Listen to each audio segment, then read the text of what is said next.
ইসরায়েলের সামরিক অভিযানে ফিলিস্তিনিদের প্রাণহানি সংখ্যা বাড়ল 1200-এ।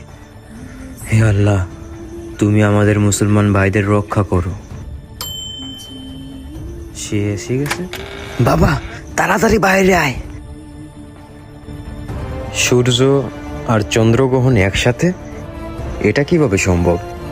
আর আজকে রোজার প্রথম দিন, এর মানে তার আগমন হয়ে গেছে। আমাকে যেতে হবে। আরে কার আগমন হয়ে গেছে বাবা? কার আগমন? ইমাম মাহদী। সে আসবে, সকল যুদ্ধ আর অন্যায়কারীদের অবসান করবে, পৃথিবী ন্যায় বিচারে পূর্ণ হবে।